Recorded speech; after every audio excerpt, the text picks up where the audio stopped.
All right, we are live. We are back. So, the last couple of days have been really interesting. So for those of you who were here on Monday night, we ran into some technical issues. So I was on when we went live, and all of a sudden, for some reason, my internet decided to cut out on this computer. So yeah, and then when my internet finally came back, the live studio said, "Hey, you'll need to log back in." So I tried to log back in, and then I realized, and then it said, "Oh, maximum tries, please, maximum attempts reached. Please try again later." So I'm like, "Great." So that was that's what. So and as you can see, we finally resolved those issues. So now I'm back. That is the most important thing, is that you all are back tonight, because we're gonna be taking a detour. I'm gonna eventually get back to implicit differentiation, but tonight I decided it would be a better night to try to learn some more derivative rules, so that way when we get into more implicit differentiation, we'll have more functions to play around with.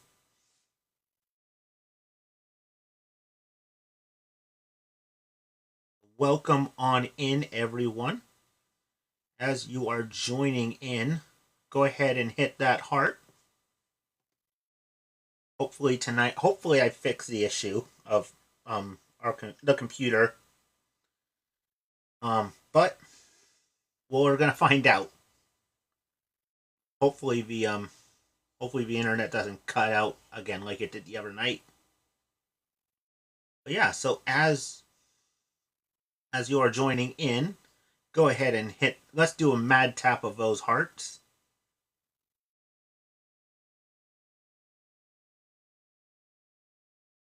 We'll begin in just a couple minutes. And as you are doing that, I'm gonna say hi I'm gonna say hi to everyone who is in here. But in case I can't wave at you by clicking the button, I'll go ahead and wave now. Hi, everyone.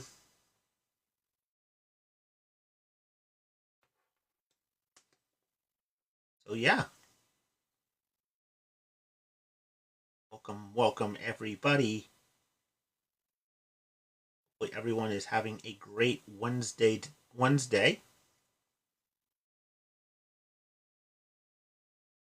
Like that, I'm just gonna go ahead and. It has been a minute. How's it going, Solve?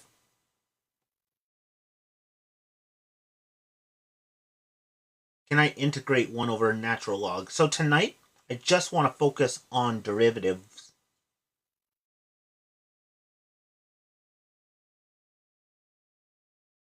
It's been all right. Been doing differential equations. Okay, how's it going?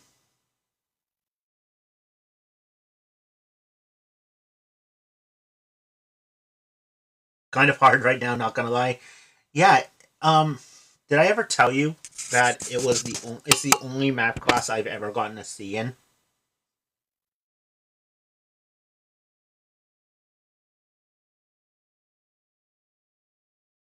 Yeah, I know, right?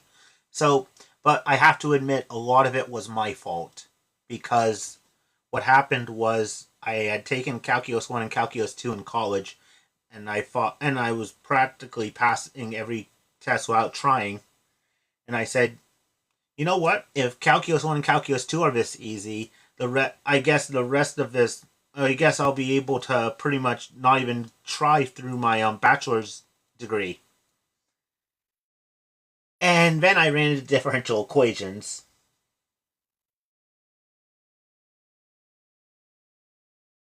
I should, honestly, if you want my honest opinion, I think I should have failed um differential equations. I'm really shocked how I got a C. Yeah, no, Calc 3 was my downfall. Okay, fair enough.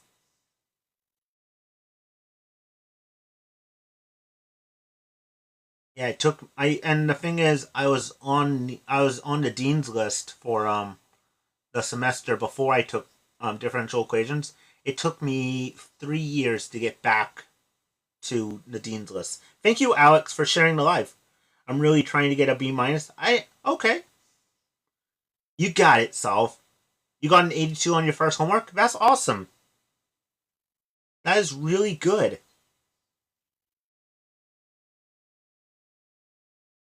That is really good. Differential equations, I'm not gonna lie, is a very difficult class. Um is this the only math class you're taking currently, or are you taking others as well?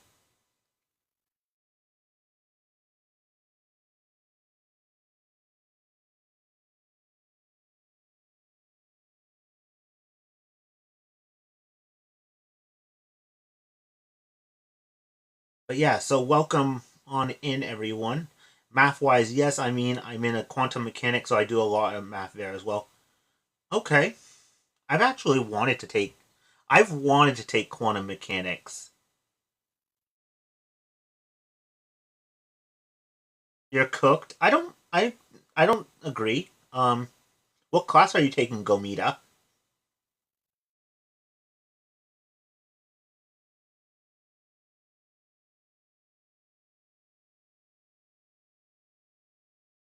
Calculus 1. Okay. What taught how far into Calculus 1 are you? What was the last thing you covered?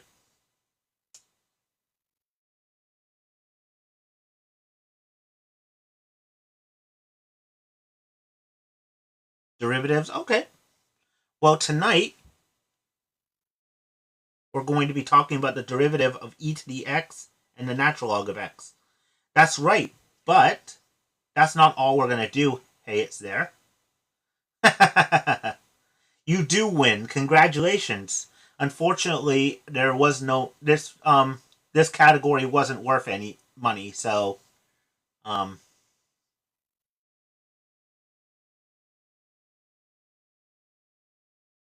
but yeah, so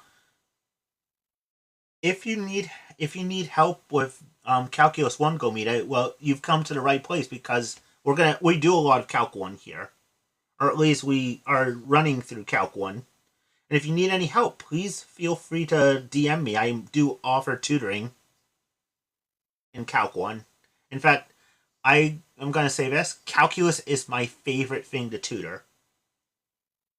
I mean, don't get me wrong, I like everything else on my list, but I don't. It calculus is my favorite.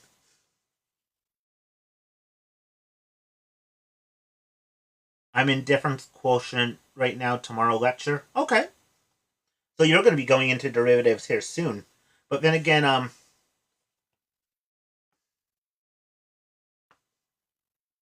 also hopefully I answered that question for you well, Alex. Did you have any questions on it?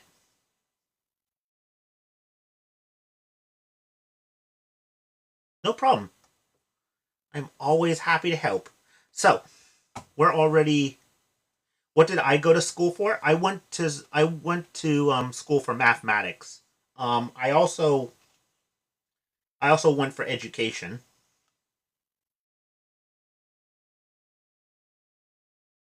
Fantastic, Alexander.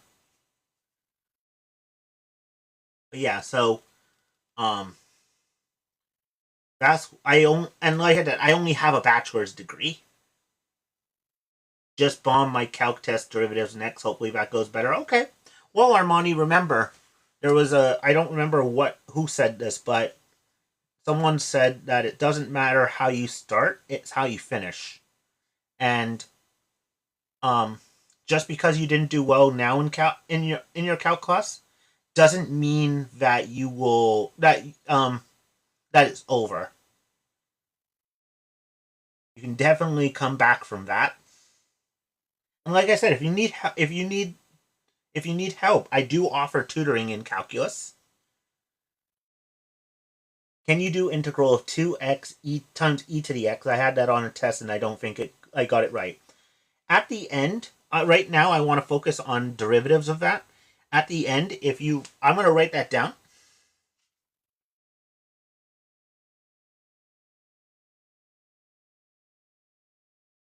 I can do that for you at the end if there's time. And my pen has decided not to work.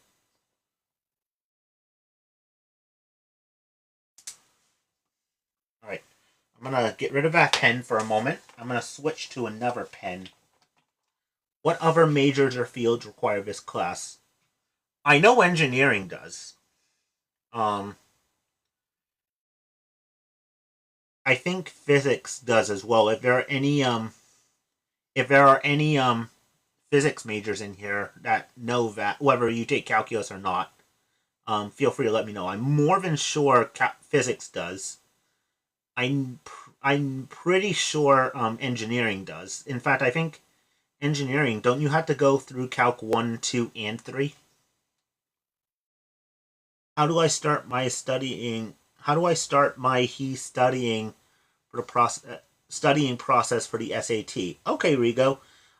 So the SAT is going to be focusing a lot on everything up to, I think I'm not sure if it includes pre-calc or not, but I know it'll cover everything from algebra 1, algebra 2, geometry, a little bit of stats.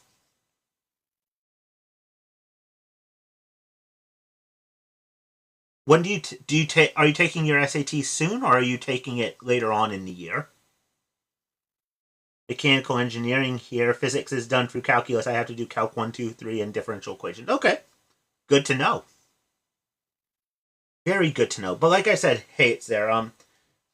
If you want towards the end, if there's time, I'll go ahead and do that integral for you. But it's going to require this thing called integration by parts. I think later on in the year. Okay. So yeah, and differential equations and linear algebra. Okay. So Rigo, I think your best, unless you're taking it like in the next 2 months, I would just start. I would take a practice test.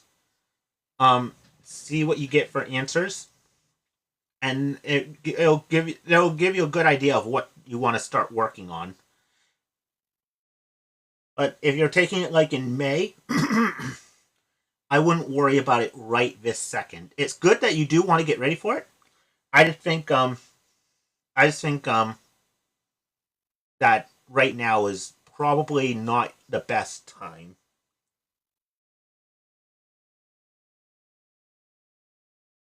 But I would start. If you do want to study right now, like I said, just find a practice test. There are a bunch on Google.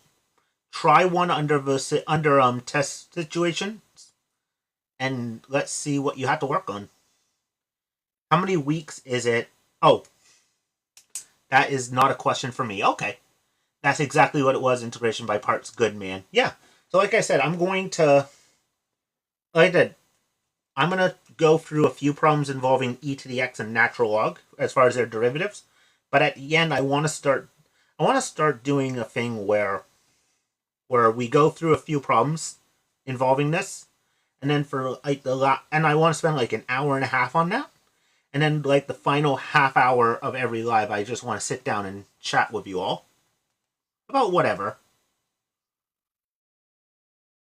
So let's go ahead. We are already 15 minutes in, and we have yet to do any math. So let's go ahead and do some. So tonight, we're going to cover derivatives of e to the x and natural log of x. So first, we're going to start with e to the x. So, as I said, I'm going to do proofs in a different video. So tonight, I'm going to give you their derivatives. So e to the x is a very special derivative, in that the derivative of e to the x is e to the x. The derivative of e to the x is itself.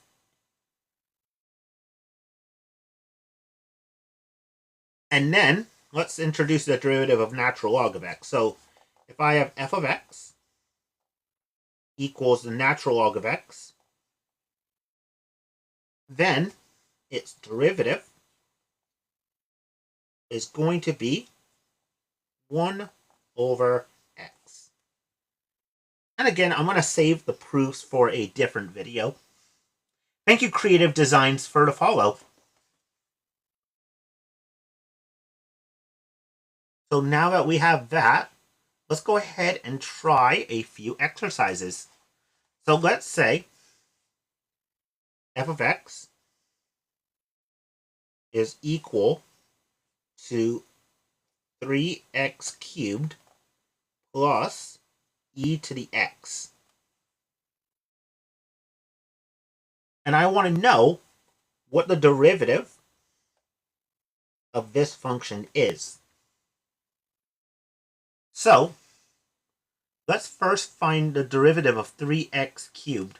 What's the derivative of 3x cubed?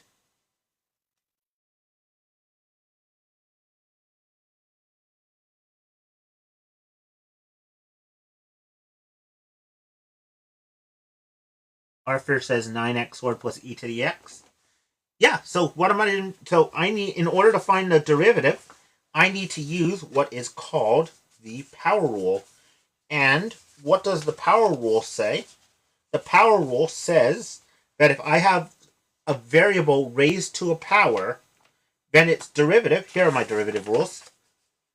If f of x is equal to x raised to a power, its derivative, in order to find the derivative, I take the exponent, move it out front, multiply it by whatever coefficient's there, and subtract n minus 1.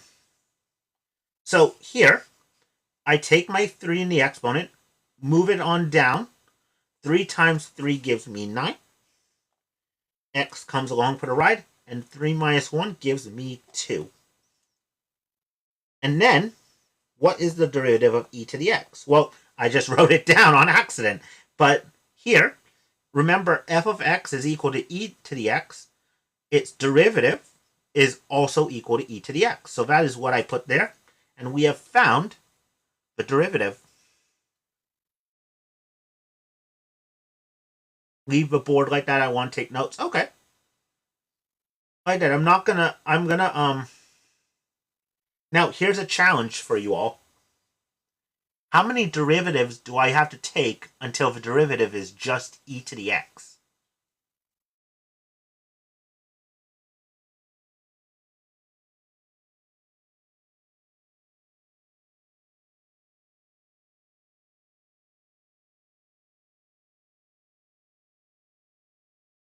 One pack says 3 more. Hey, it's there, says 3 more. I don't know if those are supposed to be eyes or pineapples. But wait, so you can just take the degree from the x and put it on the integer. So in order to take the derivative of x raised to a power, I take my exponent, move it out front, and I'm multiplying it by whatever my coefficient is down here. So yeah, so what I do is 3 times 3 is 9. And then think of it like taking copies of the exponent. So I have 3. I move 1 over here to make it 9. And then how many copies do I have here? I have 3 minus 1, so that would be 2.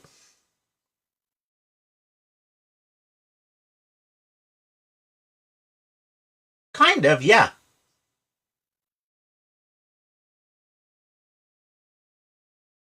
Only instead of getting rid of the power and just moving it out front, I still have a power after I take the derivative. So, let's go ahead and see if you two are right. So I'm going to take the second derivative. Again, I take my x. Why not e to the x minus 1? Because e to the x is its own special function. Whereas here, it's variable raised to a power. E is actually not a variable. And even if it were, I have a variable in the exponent. Well, actually, that doesn't matter, but e is not a variable. E is called Euler's number, and it equals to something, I think it's like 2.718.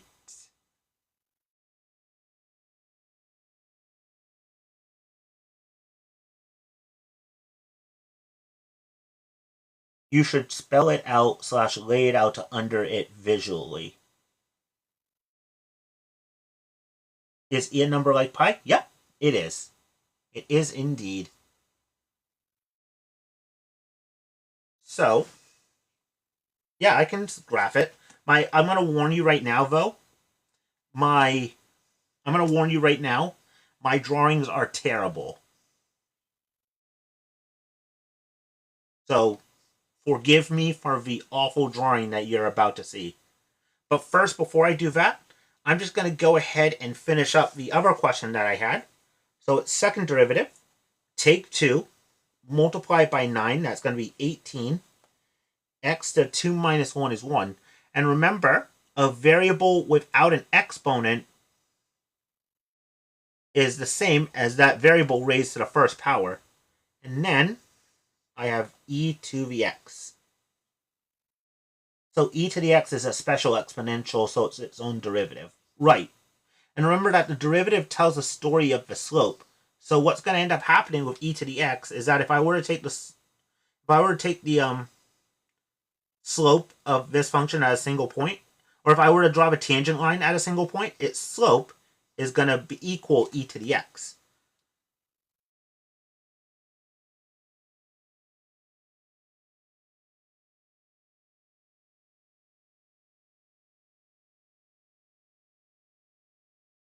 Yeah, I don't know why I said 3. I'm dumb for that. No, you're not. Thank you, Jackson, for sharing the live. So what's the relationship of e to the natural log? E and the natural log are inverses. It's log base e. Natural log is log base e, right? I don't know. Is it cutting out for anyone, or is it just... or...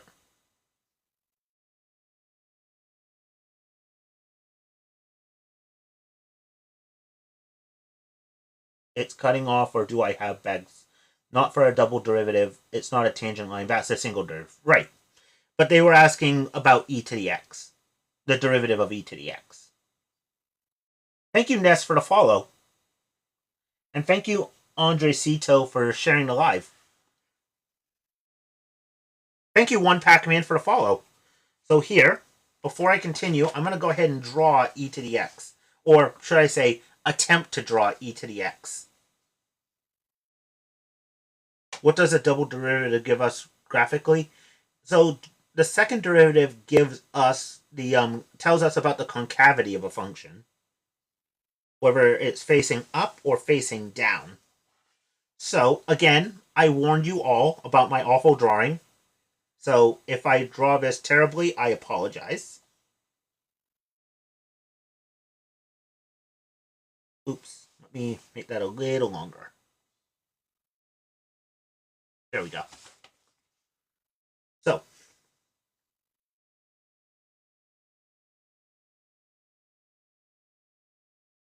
e to the x is 1, or e to the 0 is 1. So it starts there. It basically acts like a exponential function, so it's going to go like that.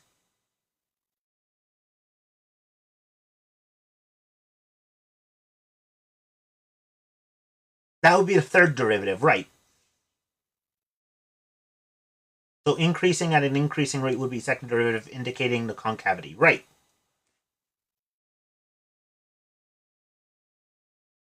I spent like an hour trying to do an integration by parts because I added plus c, but it was definite. Okay.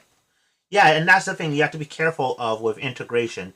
And like I said, I'm mostly sticking with the derivative of e to the x and natural log. But when it comes to integration, you have to be careful about whether there's if it's indefinite or definite. 18 plus e to the x. No? Yep. So if I took the third derivative, it would be 18 plus e to the x. So let's say I'm gonna draw an awful tangent line. So again, I apologize in advance.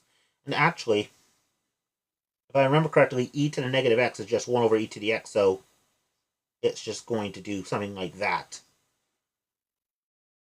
So if I were to try to draw a tangent line, and the emphasis is try,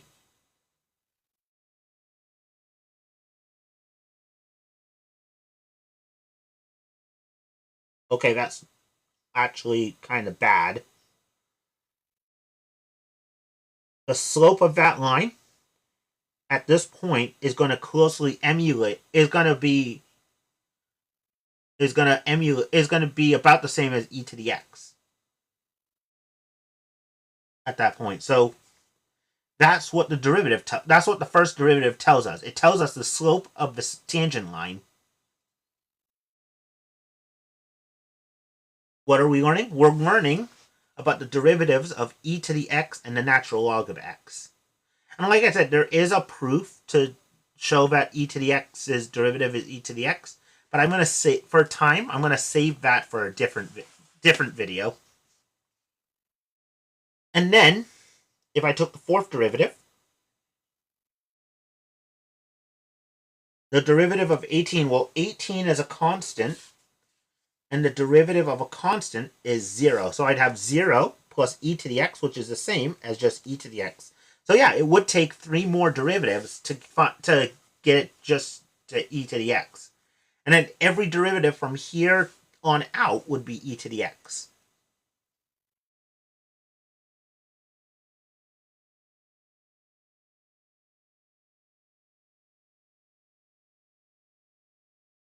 Cool. Any questions so far?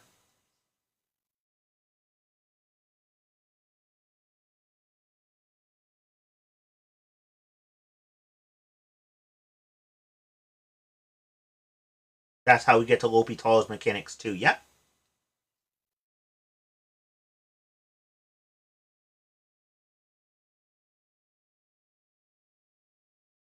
And sometime I think next week we're going to be going over L'Hopital's. Can you do natural log of x derivative definition? Like the limit definition? Yeah, so I'm going to go ahead and save for time. I'm gonna save that for another video. Thank you, Aaron, for the follow. But I will do that in a separate video. I just want to do some problems, but I will go ahead and save that. Thank you, Happy, for the follow. Not again. All right. Am I back?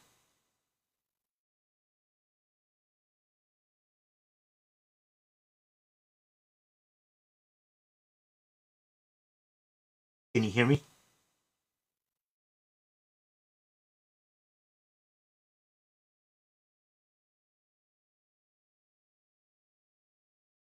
Barely. Okay. Let me go ahead. Let me fix my mic, which is actually, believe it or not, attached to the camera. Is that better?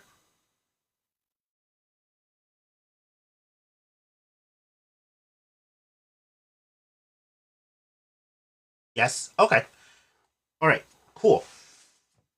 So let me go ahead and yeah, I don't know why on my sound bar on the bottom my mic sounds like looks like it's almost all the way to the to filling up the bar, but that's really interesting.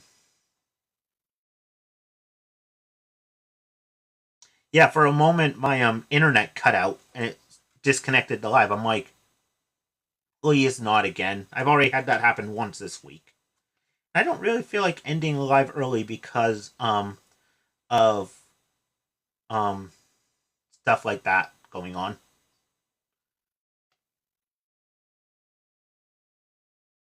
Can you go over how to find domain and range algebraically? I actually have a list of topics requests, and I actually have that right here. And I also have integration by parts here as well. Hey, it's there. Thank you for the follow.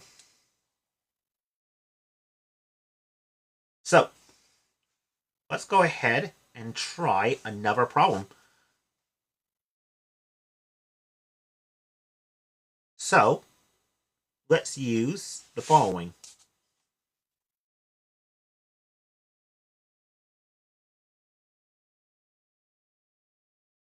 F of x is equal to, let's do sine x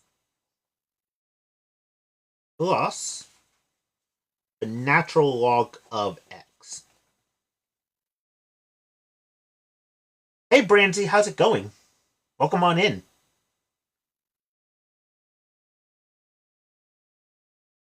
So, what is the derivative of this function? Well, remember that if I have two functions being added or subtracted, its derivative is going to equal the sum or difference, in this case sum, of the derivative of these two functions.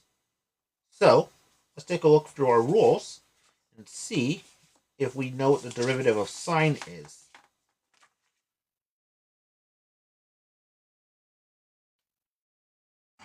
Here it is. So, Brandsy says cosine x plus 1 over x. Let's see if you're right. So, if I have derivative of sine, well, it looks like it's just cosine. So the derivative of sine is cosine x. And then the derivative of natural log of x, let's take a look over here. If f of x is equal to natural log, then f prime of x is going to equal 1 over x. Thank you, Chris, for the follow. So that is it.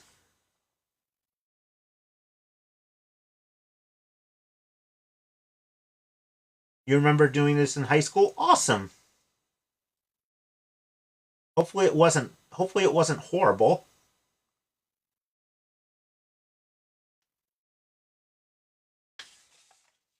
Calculus, like math, is not meant to be horrible.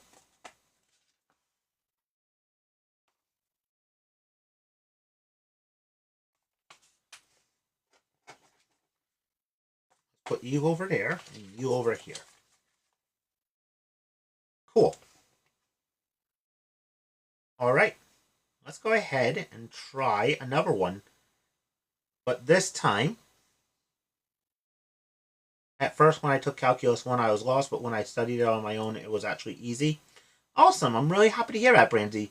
Thank you, Sleep, for the follow. So, this time, let's do this. So I have f of x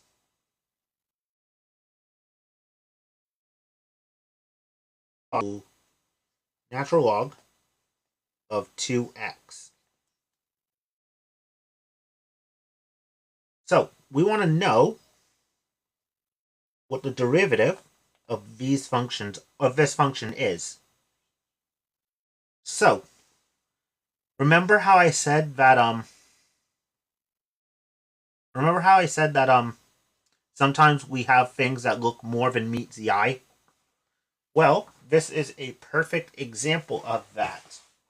So I will be right back in just a second. For some reason, I don't have my bottle caps, so I will be right back in a moment. Actually, no, I have these glue stick caps. So, believe it or not, we're actually going to use chain rule to find the derivative. So here, I have function within a function. So what I'm going to do, remember chain rule. Chain rule says that if I have something like this, I'm going to take the derivative of the outside, leaving the inside alone, and then I take the derivative of the inside. So instead of taking the derivative of e to 3x, let's take the derivative of e to the glue stick cap. What is the derivative of e to the glue stick cap?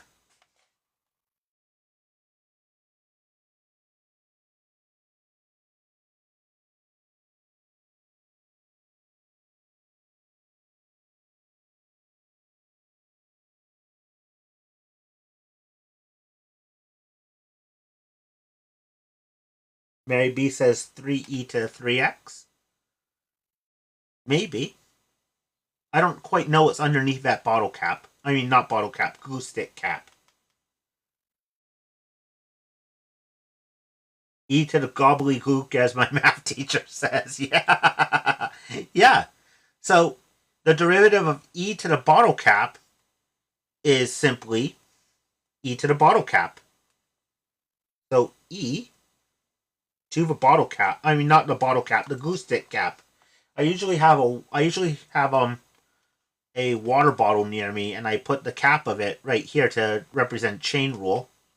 So what's underneath the glue stick cap?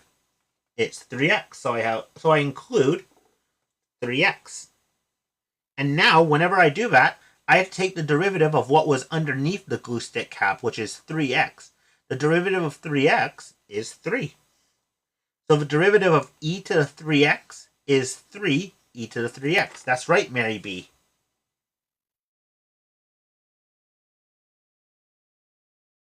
And now, let's do the same thing with natural log of 2x. So, I know the derivative of natural log of x, but I'm not sure about the derivative of natural log of 2x.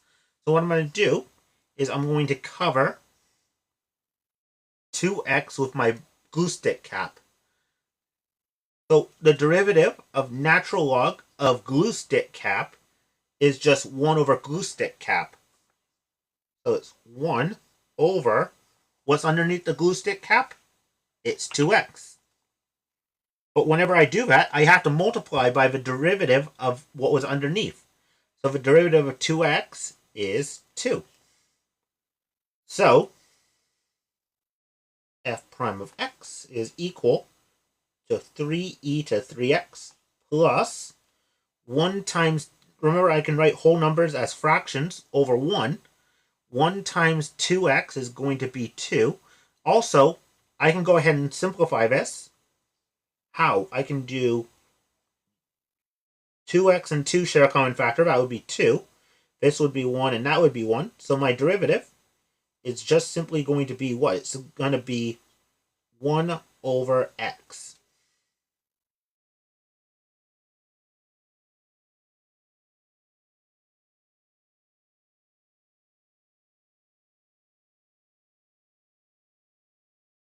I thought 2 over x would be 2 natural log of x. Nope.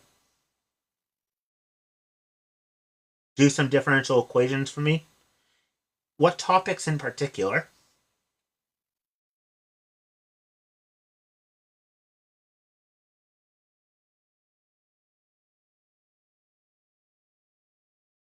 Partial differential equations? I've never actually, I don't think I've done partial differential equations before. Why 1 over x? Good question. So here, remember chain rule says take the derivative of the outside, leaving the inside alone. So derivative of natural log of 2x is going to be 1 over 2x. And then I need to take the derivative of the inside. So it's going to be times 2. Remember, though,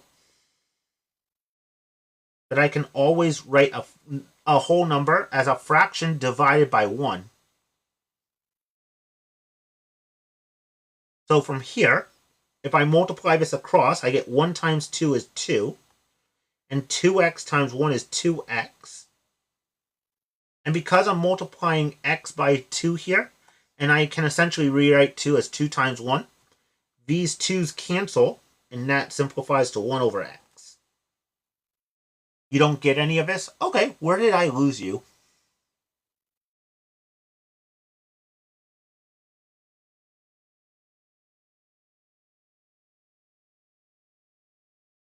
I thought 2 over x would be the...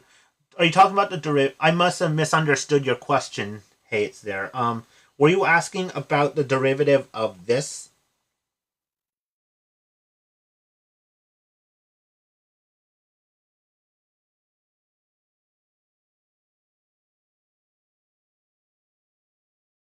Thank you, Houseless, for sharing the live, and thank you, Backend, for the follow.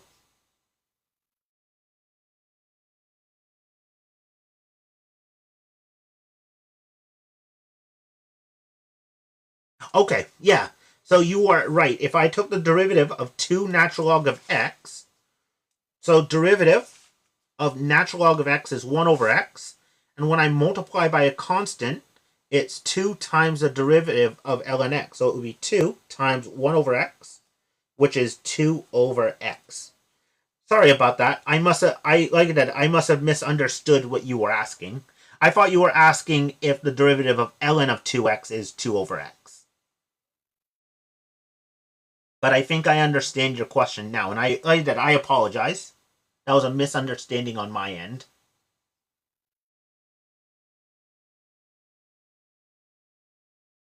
Yeah, no problem. No problem at all. I am sorry. I make mistakes all the time. And I'm not afraid to admit that. Hey, Miguel, how's it going? So, I'm going to show you a rule. So, if I have, so d dx of e to the f of x is going to equal f prime of x times e to the f of x. Some people use u here and here. And if that's what you want to use, if I took the derivative of e to the u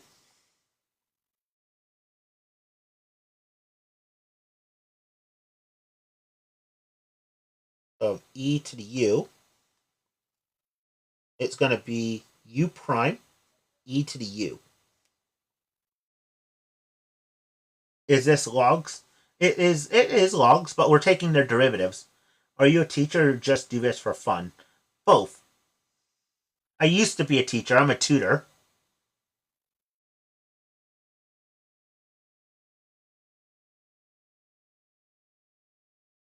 I forgot everything. Okay. Do you have any questions about what we went over so far? I'm really glad to hear that, Miguel. I am really happy to hear that. However, there are some people on here who can't do that, so that's why I want to show them this. Yet I want to get them to the point where they can do this easily, just like you. What level of math is this? This is Calculus 1.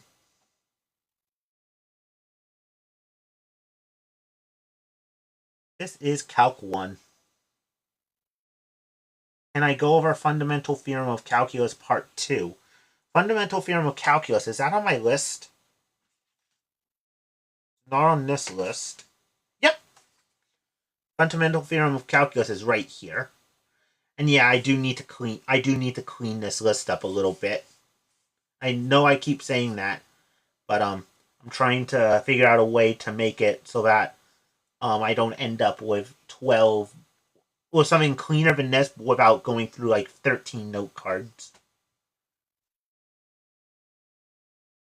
Do you do Calc 3 in differential equations? I do. In fact,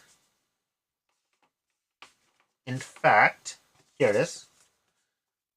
I tutor every one of these subjects.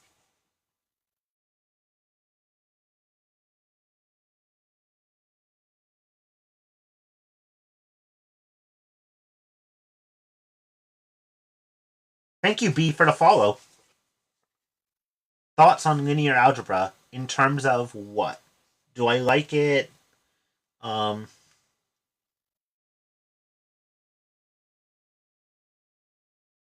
Is differential equations as intimidating as it seems, or is Calc 2 the worst? I'll put it this way. Differential equations was the only math class in which I got a C. Like it an easy, A, or hard? In the grand scale of undergraduate math, I would probably put linear algebra at like medium. You're dealing with a lot of systems of equations in linear algebra, and wonderful. Thank you for thanks for making me. No, don't dread it. Like I said, I'll be honest, the main reason I struggled with it was because I thought I was going to just breeze right through it. I'm not going to deny it's difficult, but I don't think it's as difficult as I made it when I was first taking it. Where does Calc 2 lay on that same scale? I think Calculus 2 is like when it comes to all of the calculus courses, I agree it is the hardest. It is the most difficult, I think.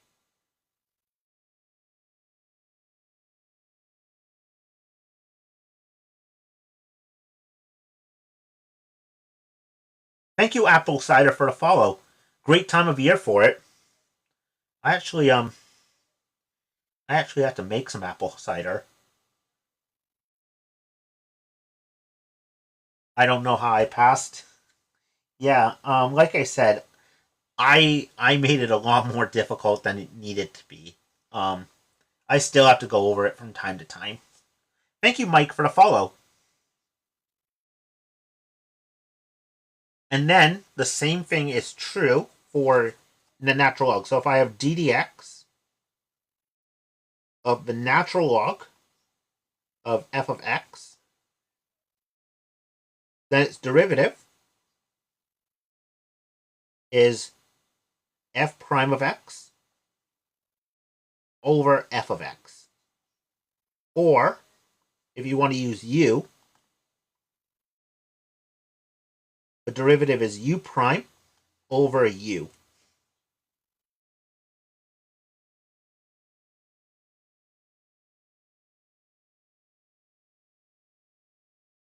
So yeah. Let's try another one like the last problem. But I've run out of space, so I'm going to go ahead and turn the page.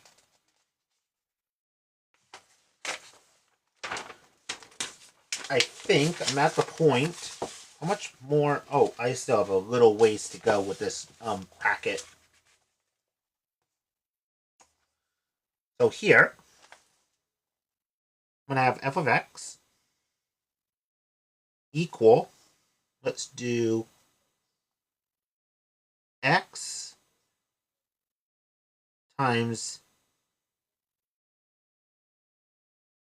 e to the, let's have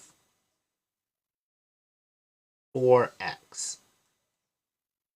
And I want to find the derivative of this function. What rule should I use here?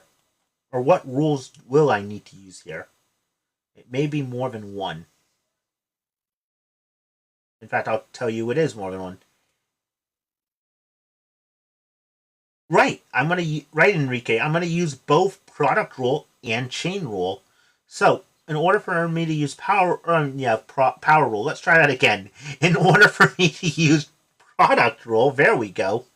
What I'm going to do is I'm going to identify my two functions. So one function, which I'll call g of x, is equal to x. And then my h of x is going to be the other function, which is e to the 4x.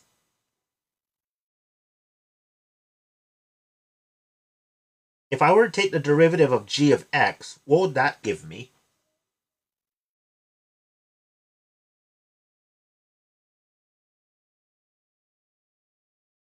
Enrique says 1.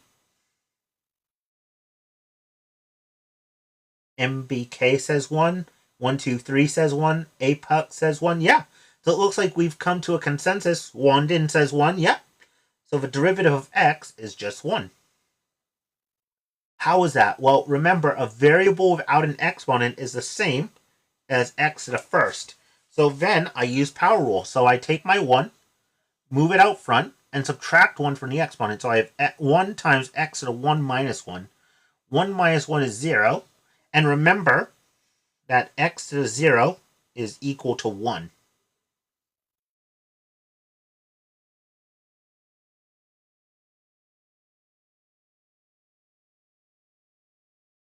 Or dx, yep.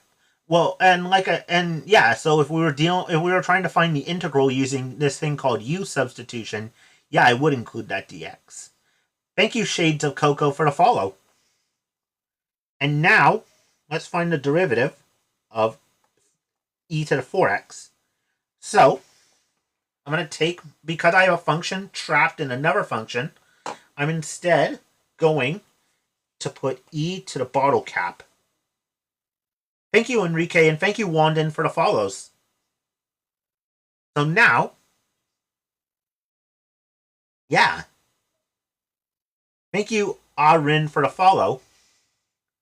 Yeah, so I take derivative of e to the glue stick cap is just e to the glue stick cap. What's underneath the glue stick cap? That's 4x. And then I take the derivative of 4x, which is 4. That's right.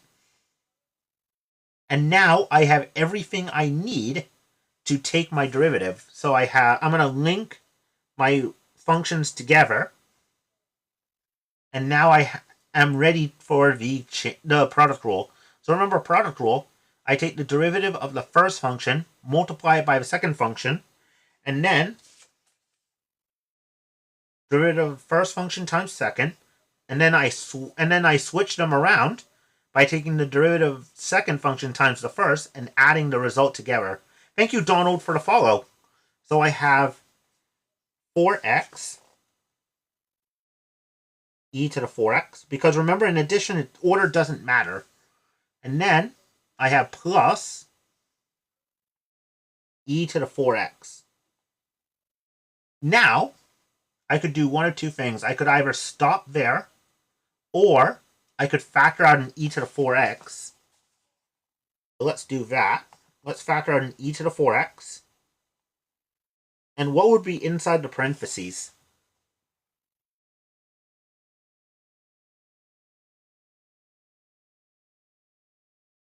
What would be inside the parentheses? Hey, Math Tutor, how's it going? Welcome on in. Right, Christian. Right, MBK. Right, Nicole. Oh, close, Nicole. You're missing something. It's not 4 plus 1. You have that as well. Right, that's right, Nicole. And right, Apex, and right, Imagine. So I have 4x plus 1. Thank you, Victoria, for the follow. And that is our final answer. Thank you, B, for the follow.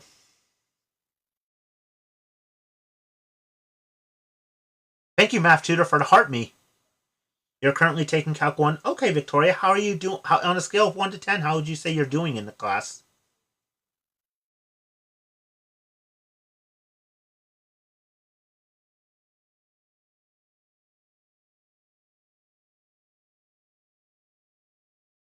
You'd say a 6 or a 7? Okay.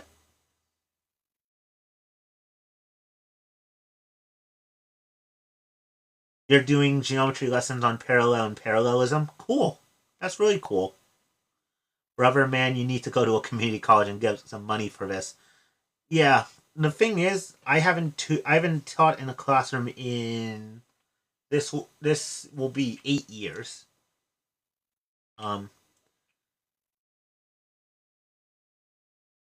Plus, I tutor. I do tutoring as well, and that pays me more.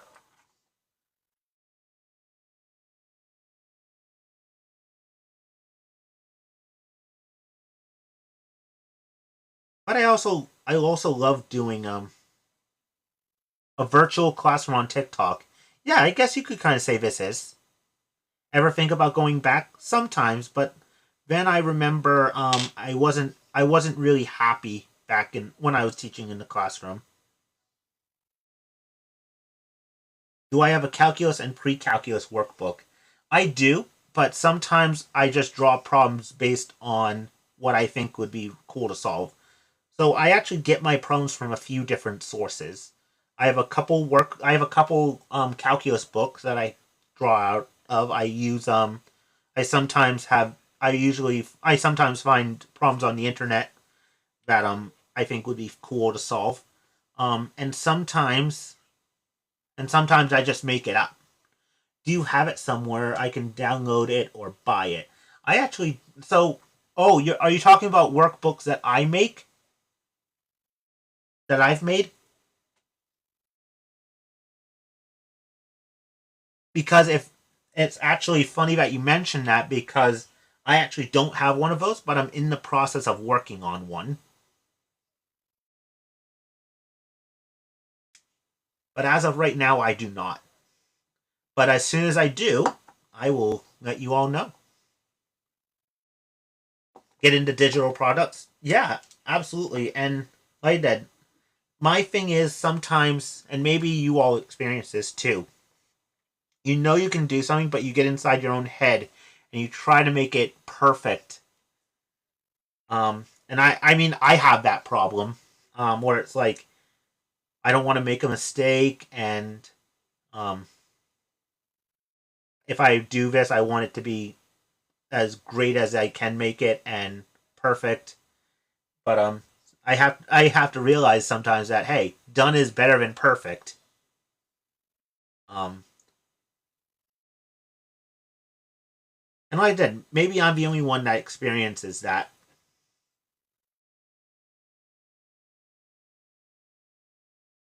Product rule plus chain rule. Yep, that's exactly what we did here. But that wasn't a horrible problem. And the thing is, a lot of calculus is more than meets the eye. Sometimes the easiest looking problems are get really complicated, and sometimes the longest problems that look scary actually simplify really nicely and become really easy. Nah, you right, but gotta risk it sometimes. Absolutely. And I'm actually like that. I am actually in the process of working on at least calculus. I need to I need to get a eventually what I want to do is I want to have my own notebook that I use because as great as these drawing pads are, the fact that they flip vertically sometimes gets in the way because if I write sometimes it punches holes into the paper, which is fine, but thank you Muggle for the follow. Did this in class today? Perfect.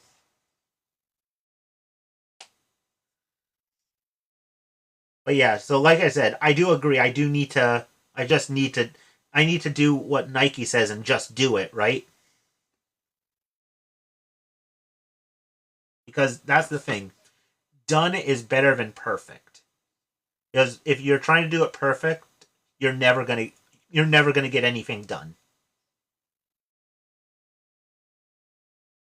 And like I said, sometimes I forget that.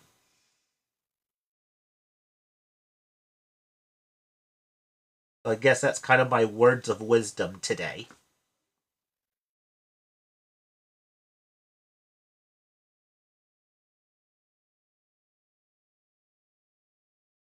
So cool. So let's do a couple more of these, and we will call it a day. And then have to remember who asked for it. I think it was you. Hey, it's there. I was asking for the integral of 2x e to the x.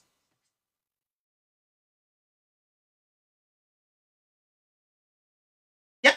I think I was just remembering who it was that said it. I thought it was you, but I have it right here, and as you can, my other pen decided it didn't want to work, and maybe it's just a note card because this pen's struggling with this note card too. Oh, my head hurts just looking at this problem. Okay, okay, global.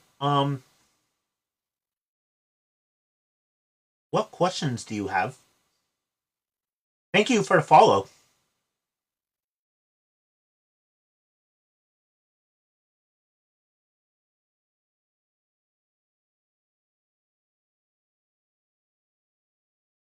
Okay, this is where I have. This is the part of this is the part of the live where I have to look up what a what FW is, because apparently I'm turning into someone who can't really understand the slang.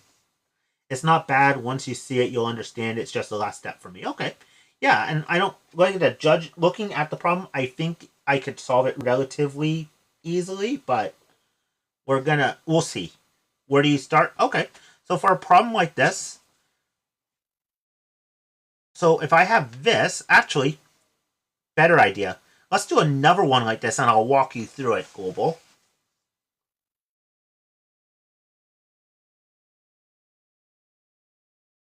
So let's walk through another one of these. So f of x is equal. Let's do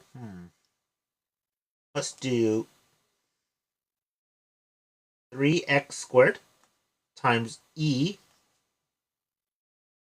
to the 4x. No. Yeah, 4x squared. I hope I didn't make this too complicated for myself. Okay, so step one is I have two functions here being multiplied by each other. I have the function 3x squared, and I have the function e to the 4x squared. I can do it just the process, you know. Did I miss a question, Wandin?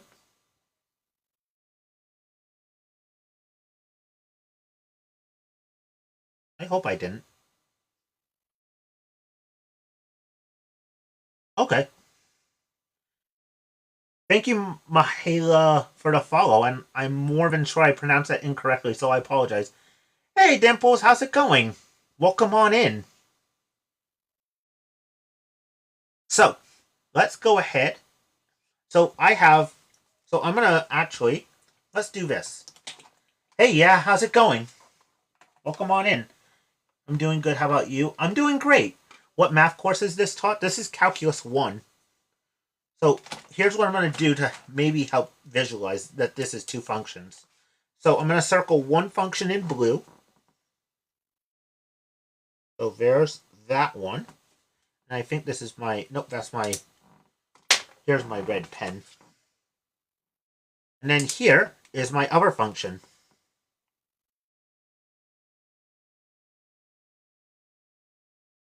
So I have blue and red. So I want to take in order to find the derivative of this, I need to take what's called the product rule. And what does the product rule say? The product rule, and here comes the puzzle piece, folks.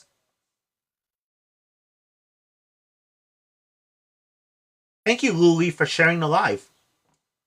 So, here, in order to find the derivative, I'm going to take I knew there was a reason I wanted this card. So if I have two functions being multiplied together, in order to find the derivative, I take the derivative of this first one and multiply it by the second function. And then I take the derivative of the second function, multiply it by the first function, and I add those two products together.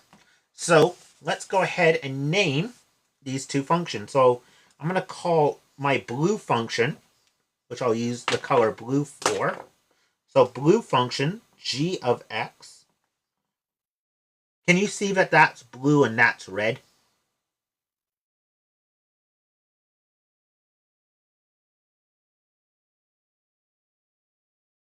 Okay, cool. I just want to make sure.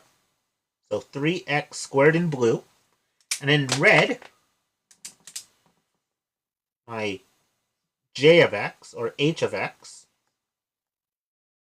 is e to the 4x squared.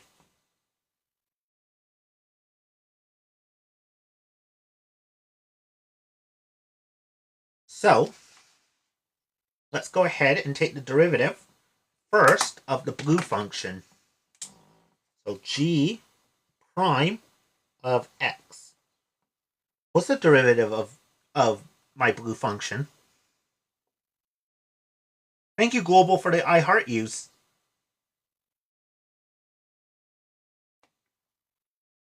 Hey, Robin, how's it going? Right, so it's 6x. Jennifer says 6x as well. That's right. So how do I find the derivative of this? Well, I use power rule. And remember what power rule says. If I have x raised to a power, its derivative is going to be the exponent brought down here and multiplied by whatever number I have in front of x, and I subtract 1 from the exponent. So 2 comes down. 3 times 2 is 6. X to the 2 minus 1. 2 minus 1 is 1. And remember, a variable without its exponent is the same as x to the first. I've been waiting for you to go live. Awesome. Thank you. Like I said, the last couple of days have been really interesting because my computer decided that it didn't want to cooperate. So I had to fix it. Thank you, Rolson, for the follow. And then, if I have h of x, so h prime of x, well, remember, I have function trapped inside another function. So, I'm going to take my glue stick cover, if I can take it off, there we go, and I'm going to cover that. So I'm looking for the derivative of e to the glue stick cap. Take the natural log. I would normally, however, I'm not solving for x here.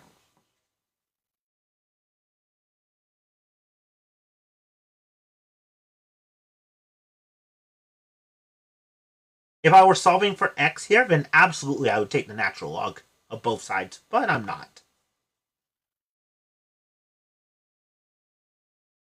What is the derivative of e to the glue stick cap?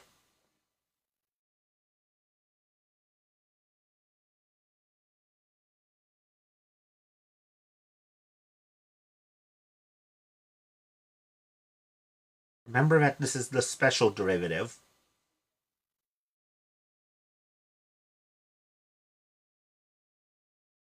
Okay, Lily, thank you for that. That's an honest, thank you for the honest answer. That is an answer. I have a quiz for this tomorrow. Awesome, Mighty, then you came to the right place. 8x e to the 4x squared. So here, this is going to be e to the bottle cap. So the derivative is e to whatever's underneath that bottle cap. What's under, if f, is f prime just a derivative? Yes, it is. So what's underneath it? It's 4x squared.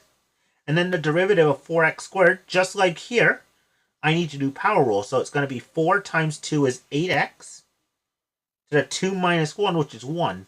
So it's 8x e to the 4x squared. Right. So now I have everything I need to take the derivative. So what I'm going to do is I'm going to link my functions together. So 3x squared goes with h prime, and g prime goes with h of x. And x to the n minus 1. Yep, that's power rule.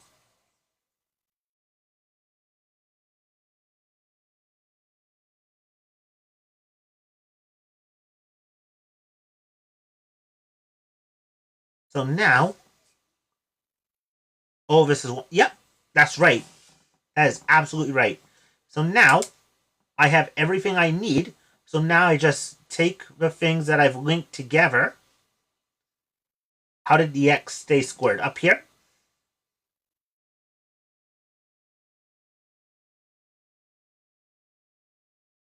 Good question. So it stayed squared because e has a special rule where if I have e to the x, its derivative remains e to the x. So no matter what I plug in here, for what I plug into the exponent, the derivative is going to have e to that exponent. Even if I'm raising it, even if I have an x squared there. But when I take the derivative of that inside, that's where this 8x comes in. Because I have e to the u essentially, its derivative is the derivative of u times e to the u.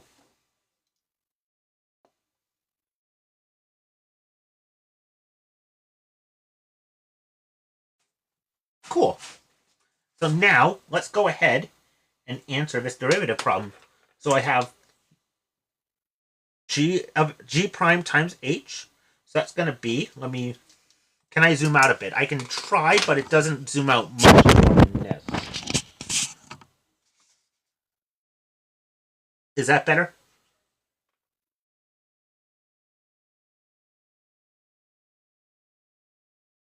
Awesome. Yeah, for some reason, when I got my document camera, I didn't get one that could zoom in or out. But instead, I have to, anytime I want to zoom in or out, I have to move the camera up or down. So let me get both my pens out. So I have blue, which is 6x. I have 6x times this, so I have e to the 4x squared. X squared. And then we add. So e to the u remains the same regardless of our rules. Not quite. Yeah. But the only thing is, when we take the derivative, we have to treat this like chain rule. Because e to the x is the outer function, and whatever my exponent is my inner function. So I would still end up doing chain rule.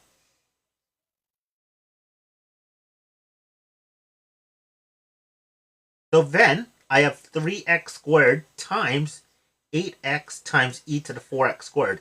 Now 3x squared times 8x is going to be 24x cubed. That's going to be 24x cubed times e to the 4x squared. Oh, like f of g? Yep, exactly. That is exactly right.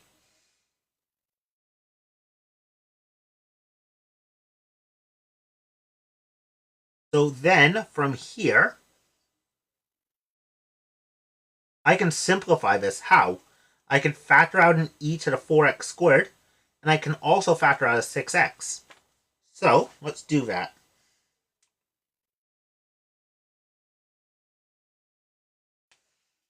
So, if I factor out an 6x e to the 4x squared, 6x e to the 4x squared, what would be left inside the parentheses?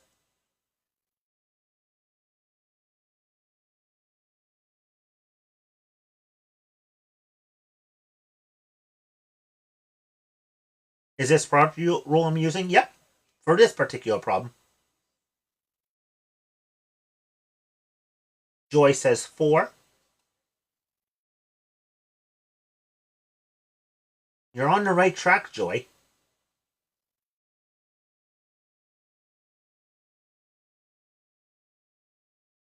Remember to divide both of these terms by this.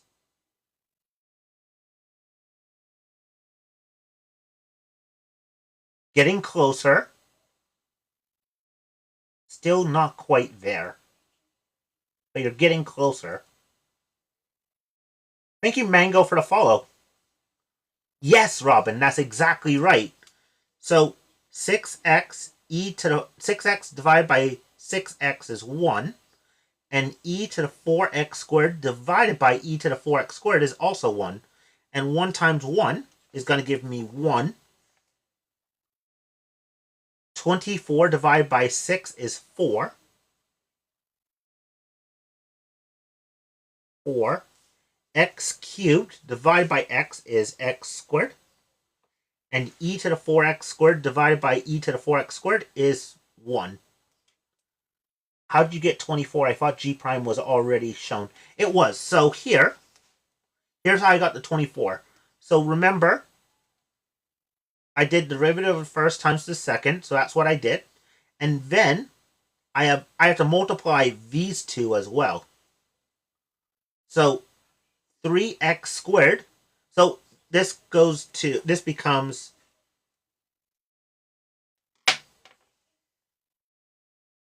3x squared times 8x e to the 4x squared. Yeah, no. Don't be sorry. Don't be sorry at all.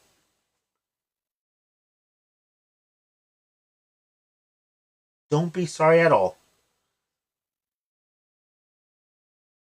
So what is this a function of? So this is a function of of x, not f, x. Because all of my variables are x's. And no, they don't all live in Texas. To find derivative of e to the 4x squared, you use chain rule, right? Correct. Thank you, Serena, for the follow. Can you go into moment functions and what do they mean for random variables? That sounds like stats.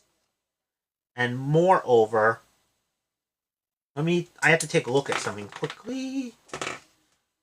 This is the part where I have to figure out what we mean by something, or if I've even heard of it before.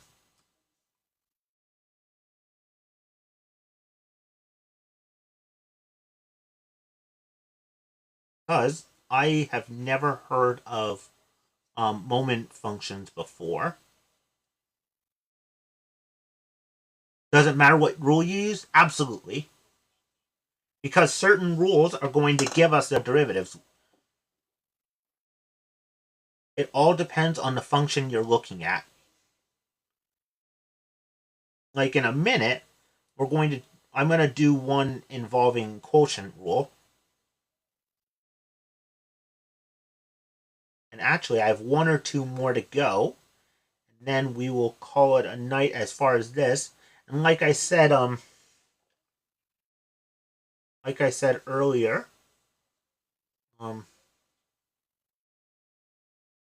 it's there. If you're still here, I still have it's basically using Laplace transforms of complex exponentials to get the RV class confuse me goal. Yeah, it sounds difficult.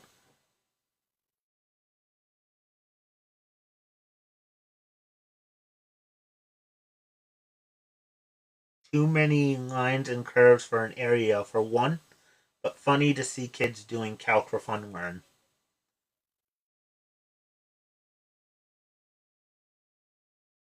Find derivative of e to the 4x using chain rule is 4x squared the outside and just e as the inside. Nope, it's the other way. So my so I like to think of it like this. If I have like e to the 4x squared, I can put parentheses around 4x squared.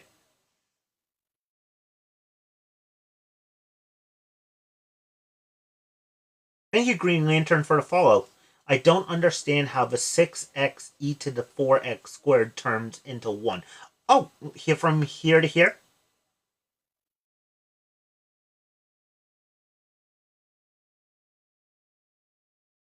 Okay, fair question. So here's how I got there. So we agree we have this as our derivative. Yes?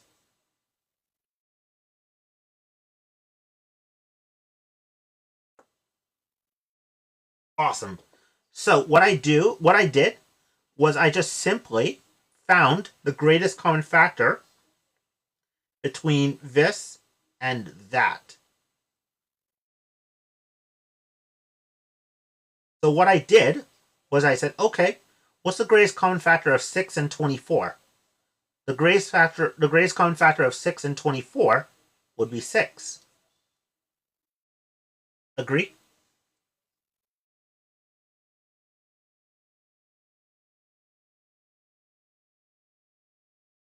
Awesome.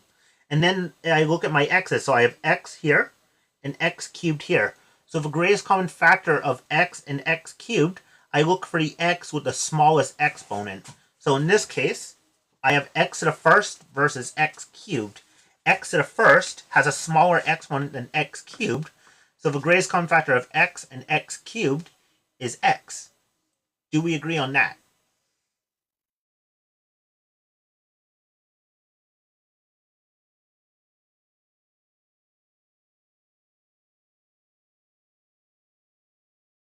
Okay. What questions do you have?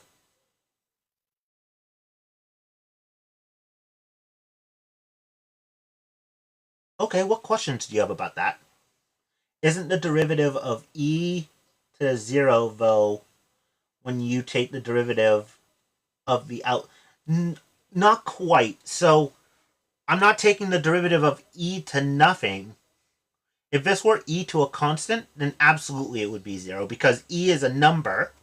But because I have e to some function, it's the same as if I had e to the x.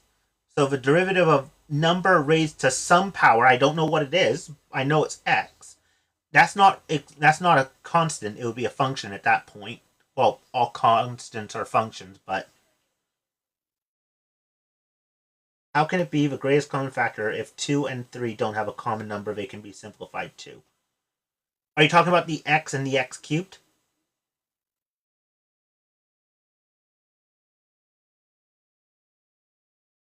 Okay, yeah. So let's define what x and x cubed are. So x is just x. It's a single x. Whereas x cubed is x times x times x. And that's by definition of cubing a number. I just multiply it by itself 3 times. And this almost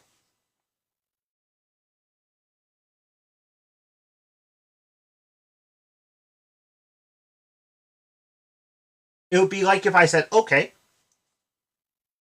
3 is 3 to the first, and 3 times 3 times 3 is equal to 3 cubed. Yeah, perfect. So that's why. So I look for the greatest common factor, and the greatest common factor of x and x times x times x, I have an x here, and I have an x here, but I have no more x's here. So the greatest common factor is just a single x. Does that make sense?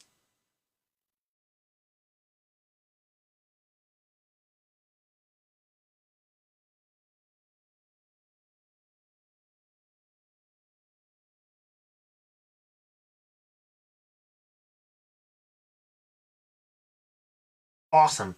So then I have e to the 4x squared and e to the 4x squared. Well, if I have the same thing in both terms, then I can just factor it out. So the greatest common factor of e to the 4x squared and itself is e to the 4x squared.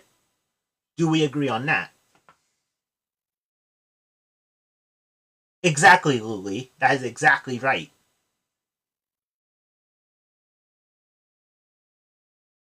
Awesome. So we agree that the greatest common factor between 6x e to the 4x squared and 24x cubed e to the 4x squared is 6x e to the 4x squared.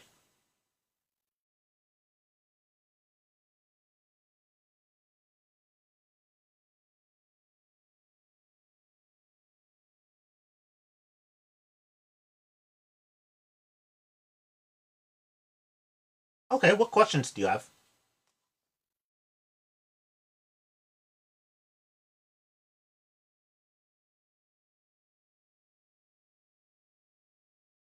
Thank you, IOU, for the follow. Awesome. So we agree on that. So now, so I factored out the greatest common factor. So, in order to find what's left, I just have to divide both of these terms by my greatest common factor. So 6 divided by 6 gives me 1. X divided by x gives me 1. I originally thought you were solving for x, but you're just simple. Right, yes, exactly. That is exactly right. I'm not solving for x. I am just simply simplifying.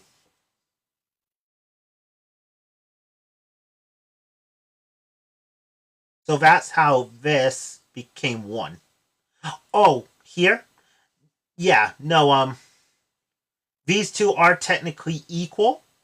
I just wanted to simplify this. If there were an equal sign here, then that would be wrong. That would be incorrect.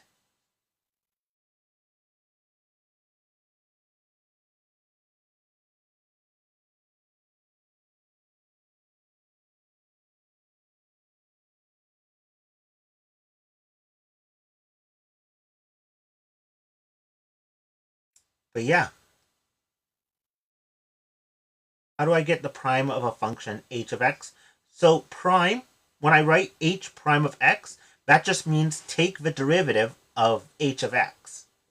Or the derivative of h of x is what?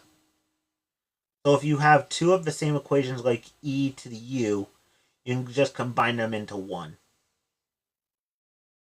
In what way?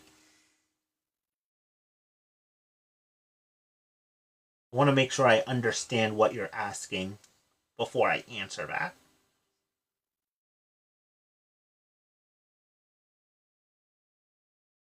These are all good questions, by the way. But, oh, are you talking about from here and here to here? Or are you talking about from here to here? The first one? Here and here to here? Okay, cool. So, these aren't two separate equations. They're one equation because of that plus sign.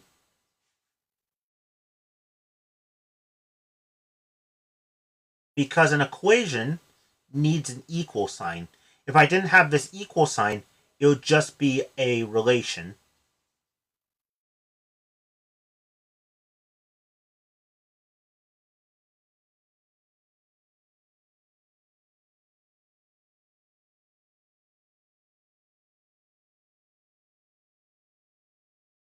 Yeah, not an equation. That's why I was looking at that question. I'm like, what do you mean by two of the same equations? Like, if I have if I have the same thing in two or more, if I have the same thing in two terms, then yes, I can take it out and make it one. It would be the same as if I had, say, 2 times 3 plus 2 times 5. Well, I could factor out a 2, and I'd be left with 3 plus 5. Hey man, I got a test tomorrow. Can I get some tips on doubts? Okay, when do you have your test? Is it early in the morning or is it later in the day?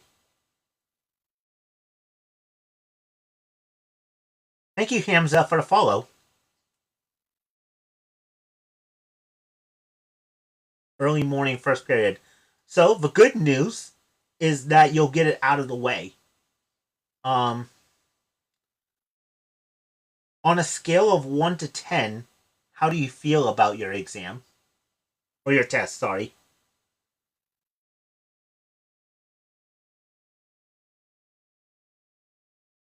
I agree. 7? Okay.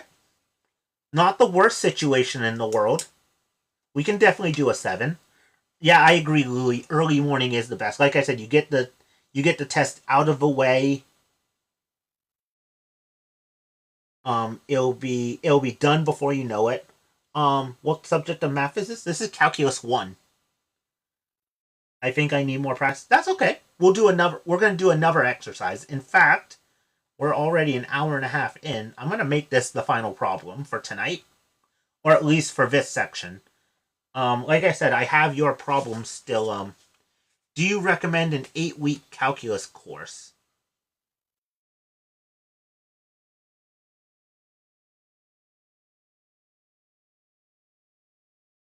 Do I recommend an 8-week Calc 1 course? Personally, I'm of the opinion that math shouldn't be rushed. Only because you're gonna make mistakes. Are you taking a online class?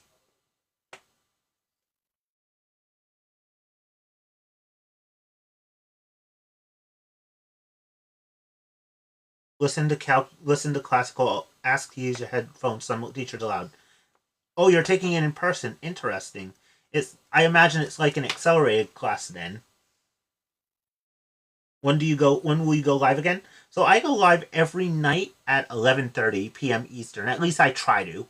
Sometimes, like the last couple nights, it was a little crazy because my computer wasn't working. But normally, that's when I usually go live.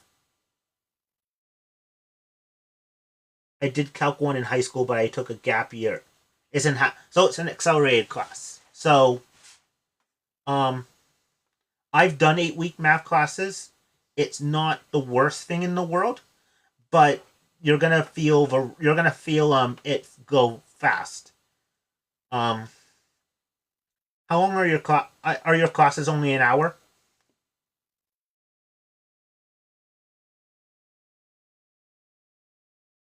Yeah, feel free.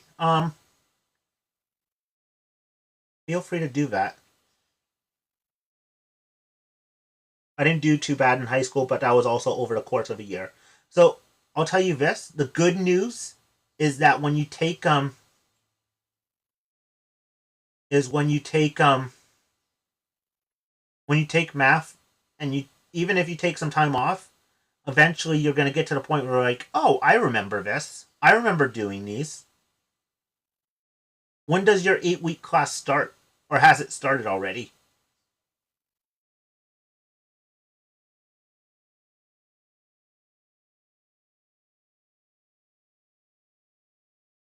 Integral from it starts in a month. Okay, so I wouldn't worry about it right now, but um I would start at least reviewing a little bit, even if you just practice 20 minutes a day. You'll be really surprised how fast how much A you'll remember, and B how much how far ahead you get.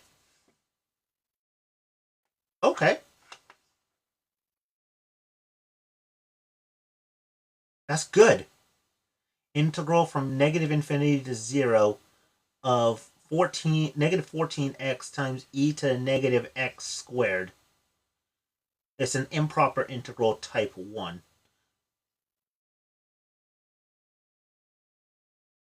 I'm probably not going to do that one tonight, but I will add it to my. But if you want, go ahead and DM me that question, and I'll be able to give you a better answer for that. Can you show the full equation, please? Right here?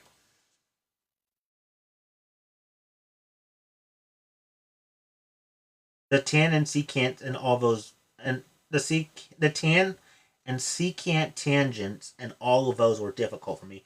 Trigonometry trips up a lot of people. Um, so the one thing I would recommend is I would work on your trig, even if you start at like what is sine, what is cosine, what is tangent. I like that. 20 minutes a day. You'd be surprised how far you can go.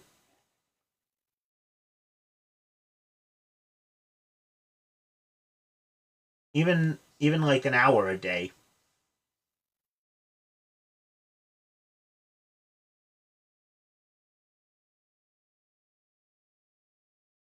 So yeah, let's go ahead and make this the final problem.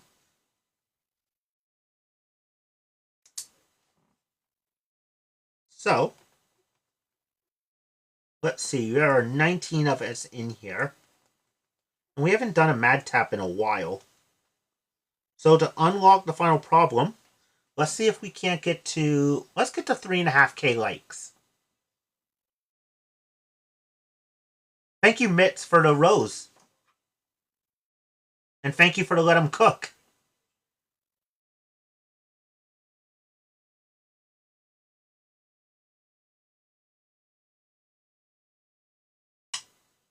And thank you for the you're awesome. You're awesome as well. In fact, you all are awesome.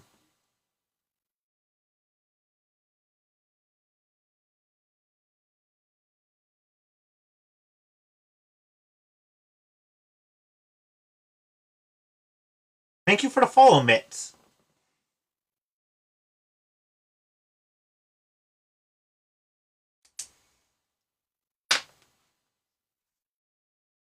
Actually, while you do that, I realized that I forgot my water out in the living room, so I will be right back in just a moment.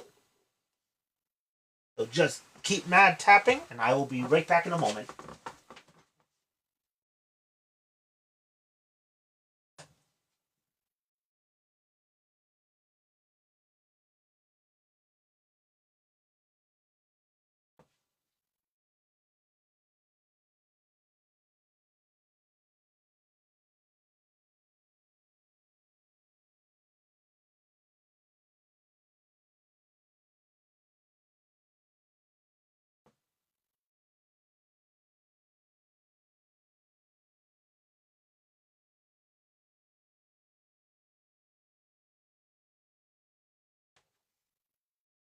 All right, I am back. Not water in hand, but a little Powerade in hand.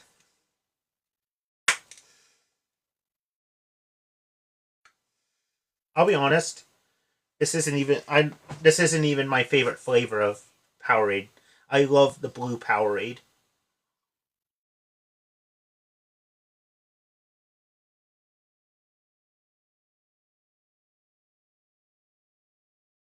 What about you all? What is your favorite flavor of either Powerade or Gatorade?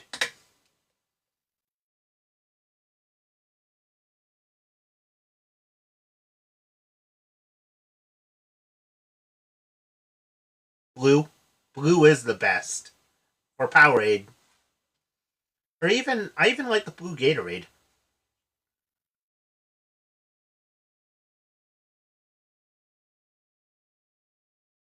Though the red one for me is a little too sweet. You know?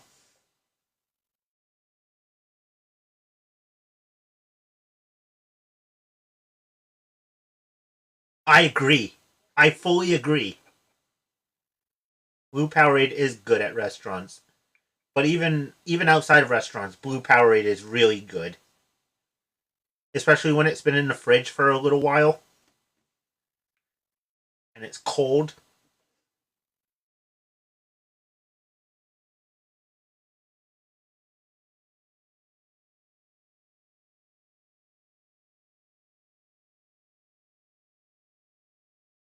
I don't mind the grape Powerade so much. I don't hate it. I like the V8 Energies too. Which one's your favorite?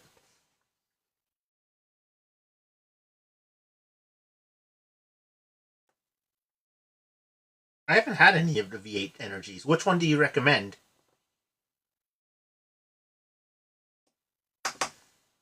Peach Mango. Interesting.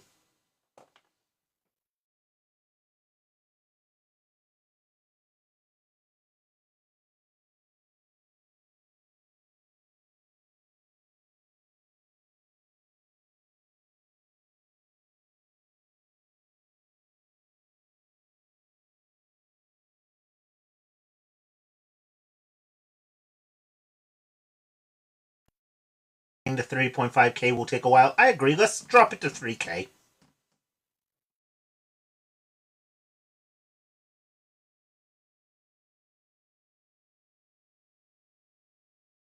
I don't drink energy drinks. That's the closest I get to. Fair enough. Yeah, I'm not really a big energy drink drinker either. It's all the caffeine.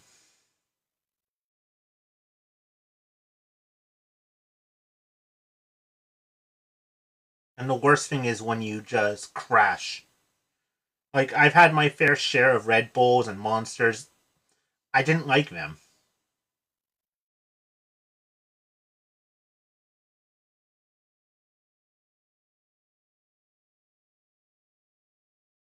And I mean, I've heard Prime is decent, but um, me neither. I don't even drink coffee. I like coffee. Although I've started drinking it just plain coffee without creamer, and I have to admit it's actually really good. I didn't think I was gonna like it, and when I first started drinking coffee, I didn't. But yeah, perfect. We are at 3K. So, let's get to the final problem. So, we haven't done one with quotient rule yet. And we haven't done one with natural log in a little while. So let's do one with natural log. So I have f of x is equal to, let's do 2x over natural log of 3x.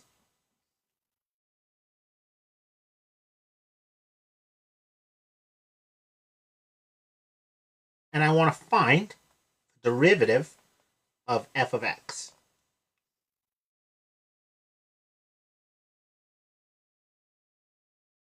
Well, remember how to find quotient rule. So, quotient rule says if I have one function divided by another function, I take the derivative of the top multiplied by the bottom, subtract the derivative of the bottom times the top, all over the bottom squared. Or, if it's easier to do, memorize the chant, low d high minus high d low, all over the square of what's below. So here, I'm going to name my two functions. I'm going to call the top function my red function, and my bottom function I'm going to call the blue function.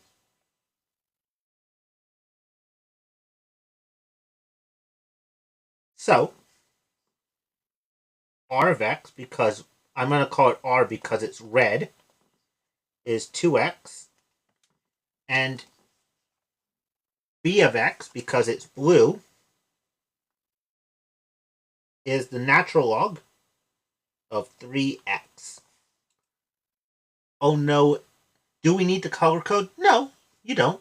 I just find that sometimes it's easier to use colors.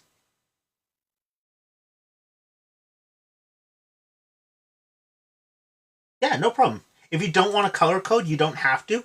I just find that sometimes people understand more when we use different colors.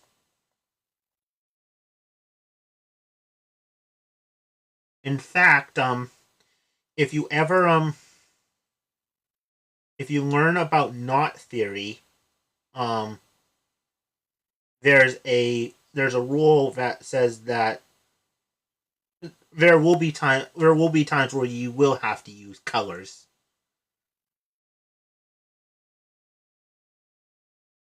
When you start deriving, it can get a little messy. That's right.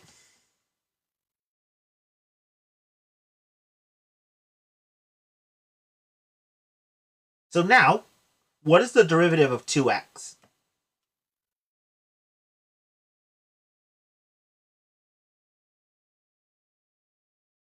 Thank you for the roses, Mitts. Right, it's 2. So the derivative of 2x is just 2. And now, what's the derivative of the natural log of 3x?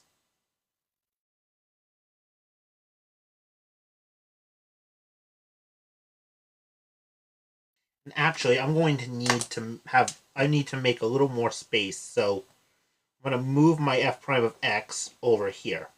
Just so that way I have a little more room.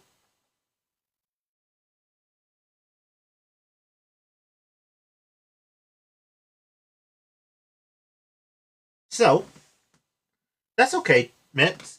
If we go flip back to the previous page,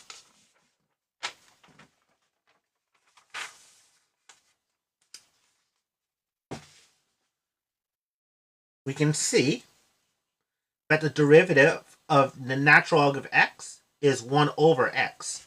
So, the derivative, if I have derivative of the natural log of something inside, I'm going to use chain rule. Right, Shane, that's exactly right. Am I a college tutor? Yes, I am. Well, I don't work for a particular college, but yes, I do tutor college math as well. So here, derivative if I use my glue stick cap, the derivative of natural log of bottle cap is simply 1 over the bottle cap. What's underneath the bottle cap?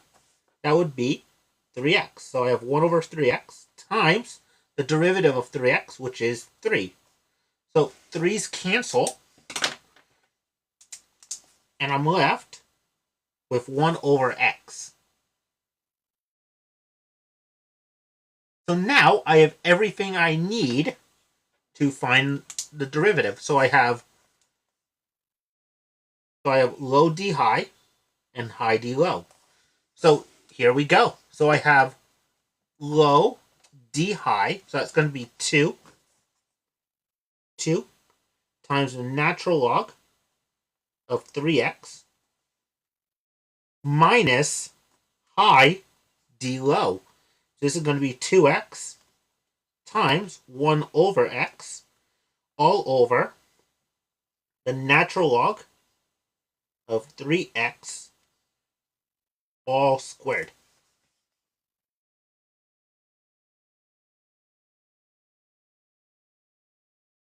Y times the derivative of 3x. So that is the definition of chain rule. So chain rule says that if I have a function within a function, I take the derivative of the outside function and leave the inside alone, and then I multiply by the derivative of whatever's inside. Oops, let me close that parenthesis, because I do need to close it. There we go. Yeah, great question. So now, I'm going to go ahead and simplify this. So I have f prime of x, 2x times 1 over x. We can say bye to those x's. And so I would have 2 natural log of 3x minus 2 all over natural log of 3x all squared. And now, just like before, I have a 2 here and I have a 2 here, so I can factor out a 2. And I would be left with 2 natural log of 3x divided by 2 is going to be natural log of 3x. And then negative 2 divided by 2 is negative 1 all over natural log of 3x all squared. Now, I can't cancel anything in the numerator, nor can I cancel anything in the denominator. I'm personally going to choose to stop here.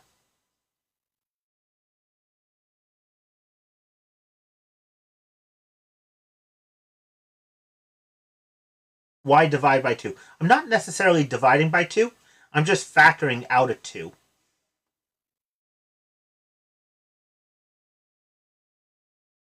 So let me zoom in a little bit on this one.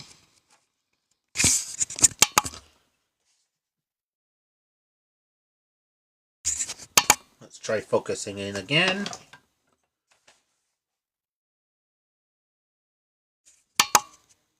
There we go. So here, 2 next to a natural log of 3x is the same as 2 times that. And then negative 2, remember I can write this number as negative 2 times 1. So again, just like the last problem, I'm factoring out my greatest common factor, which is 2. Thank you, user, for the follow. So I can take a 2 out of here and a 2 out of here, and that's why I put that 2 over here. And then, because I've taken out my greatest common factor, I can divide both terms by my greatest common factor to find what remains. This term, 2 times the natural log of 3x divided by 2, just gives me the natural log of 3x. And negative 2 divided by 2 gives me a negative 1.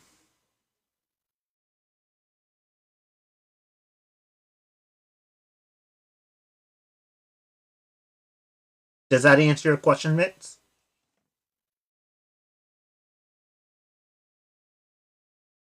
Yeah.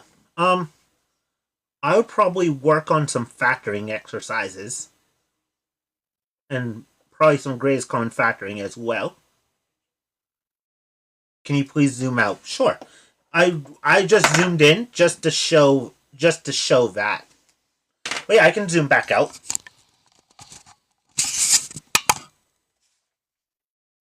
Naturally, I don't know why I have these marble coasters in here. So that is going to be it for tonight when it comes to this.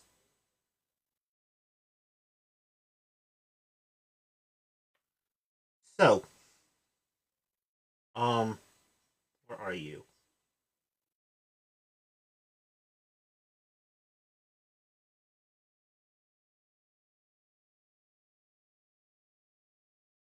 Where are you? There you are. Can't wait till count 2 and 3. Yeah, definitely.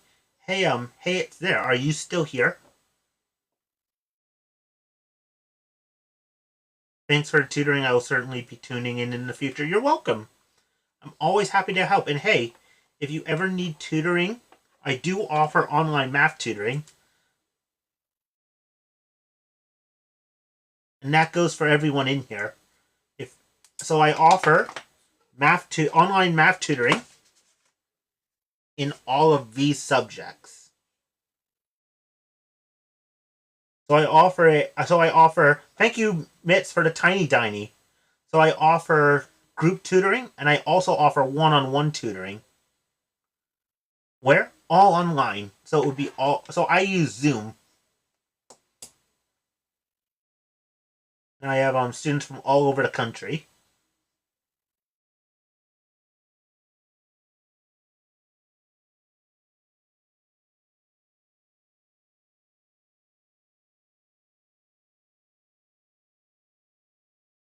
You're in an Algebra 1 class right now in college? That's cool, Katie. How's it going? Yep. Feel free to just message me. So okay. Well, so before I hey Brian, how's it going? So I offer group tutoring as well as one-on-one tutoring. So for group tutoring, I offer thank you, Katie, for the follow. So I offer tutoring to groups of 3 to 10 students at a time, and I so in order to take advantage of group tutoring, you would all have to be taking the same class at the same time. Now that doesn't mean you have to be taking it with the same teacher or even the same school, just taking the same class. So for example, let's say you and 3 of your friends are all taking Algebra 1.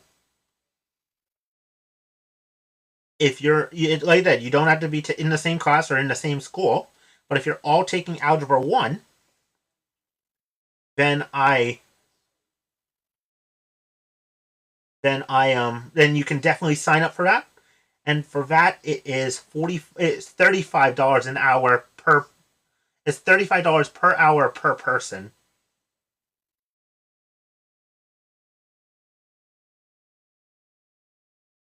So and if you're interested in one-on-one tutoring, I also offer that. And if you're interested in either, feel free to DM me and we'll go ahead and schedule a free consultation. Y is negative 2x multiplied by 1 over x. The reason why is because I'm doing chain rule. So here I have low D high minus high D low. Is it discounted if multiple people sign up for group tutoring? So I normally charge north of $80 an hour. So if you're all taking group tutoring, if you're taking group tutoring, it discounts to $35 per hour, but it's per person. So yes, you would pay less if you sign up for if I had a group do group tutoring.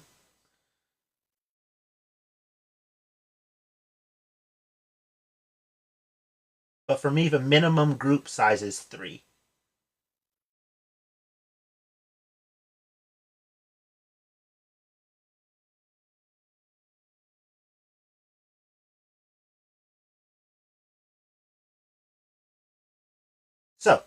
Or was I? Oh, so here. So I have low D high minus high D low. So because I'm doing quotient rule, I'm multiplying the top function by the derivative of the bottom function. The derivative of the natural log of 3x is 1 over 3x times 3. And because I'm multiplying those, I cancel that, and that gives me 1 over x. So that's why I'm multiplying these two terms.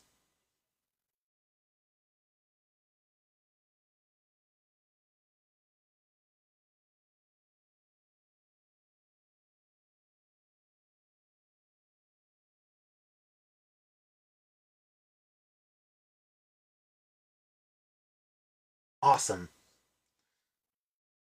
So yeah, if the three of you all wanted group tutoring, I can definitely set that on up.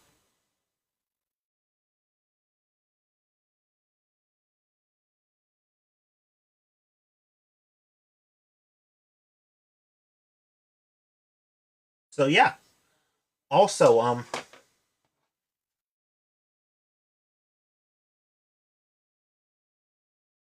yep. So like I said, my maximum group size is 10.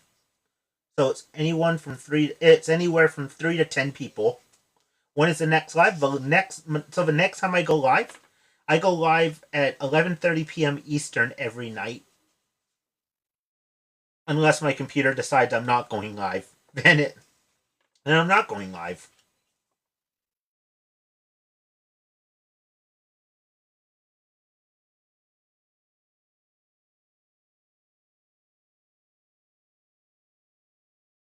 So with that, um, hey, it's me. Are you still here?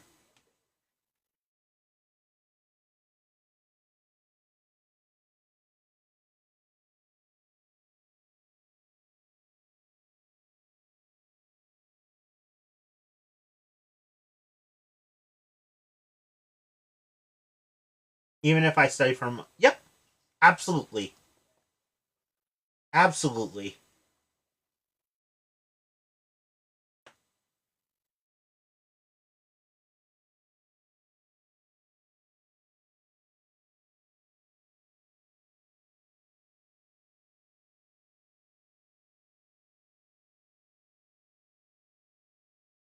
absolutely, Mitts.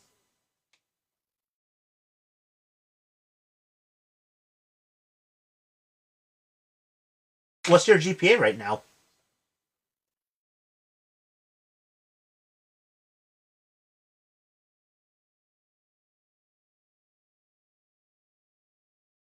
I just realized my camera.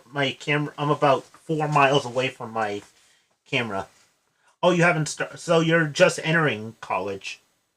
I think you said that already. I apologize about that.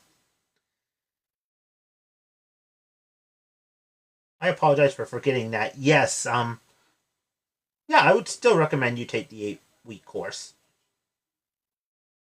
It is 1:30 in the morning over here.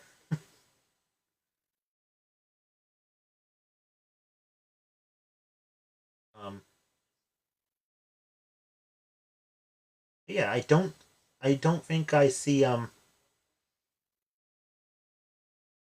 it's me anymore. So what I'll do is, um, if you're still here, and I don't know, I maybe and if you've left, that's fine. But yeah, if anyone has a problem that they want to send me, by all means, please feel free to do so. But yeah, like also, as I said, if anyone's interested in tutoring, feel free to DM me, and we will set up a consultation. So with that, I think it is time to call it a night. We are at 2 hours already. Hopefully everyone here had fun. What do you recommend I study to get ready for the class? So really, I find that people succeed in calculus when their algebra and their trigonometry are they've got algebra and trig down.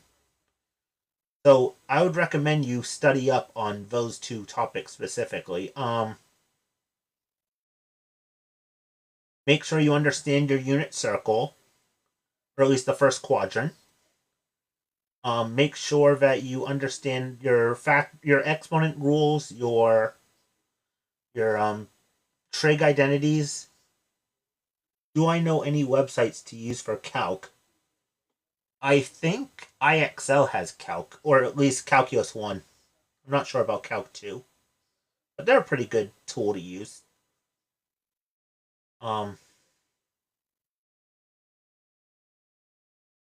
I know Khan Academy has some. The thing about Khan Academy is that I find that they have a very low selection for problems. Eventually, if you do enough problems for Khan Academy of the same topic, you're gonna run into problems you've already seen 100 times. So you learn the answer more than you do how to solve it. I'm not saying that Khan Academy is a bad thing.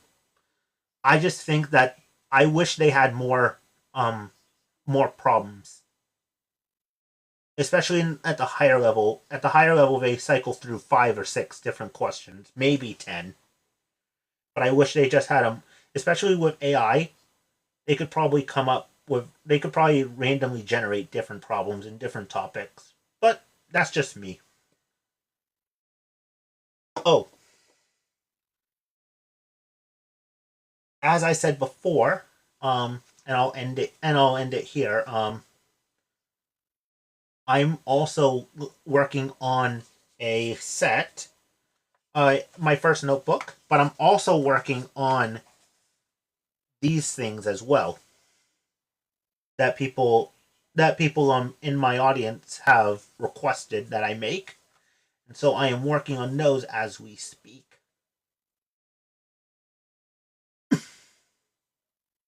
So yeah. So with that, oh, I almost forgot. I have some I have some TikTok accounts to recommend. So here are 2 TikTok people that I follow that I recommend that you all follow. First is ACG Math Tutoring. So if you're about to take your ASVAB, your Accuplacer, your GED, your TEAS test, I recommend you follow ACG Math Tutoring. Audrey's really awesome. She was actually the one who convinced me to start TikTok. So if it weren't for her, I wouldn't be here. So I would highly recommend you give her a follow. Also, I recommend you follow Learning with Lynette. So if you're interested in learning about the abacus, I'll be honest with you, I didn't think I was gonna be interested in learning about the abacus, but Learning with Lynette is really fun to watch. She's very skilled with the abacus, and she makes it really fun and exciting to learn. In fact, as soon as this live is done, I will be jumping directly into her live. So if you want to join me in that live, go ahead. And if you do decide to go into her live, tell her I sent you, or tell her Robert sent you. And like I said, I'm going to be jumping in there too here in a moment. So those are the 2 right now that I recommend. I'm always on the lookout for new TikTok people to recommend.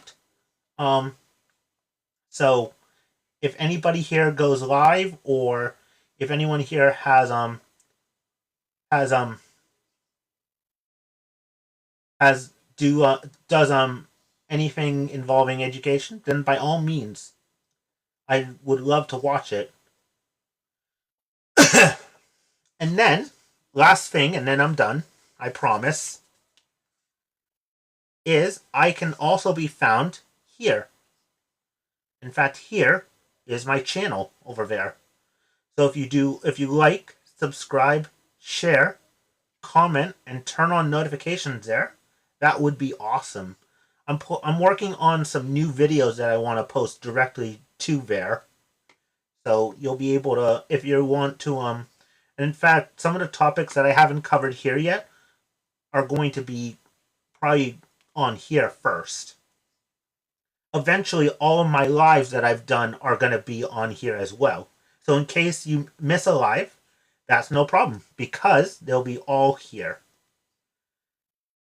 Thank you, Dubs, for the follow.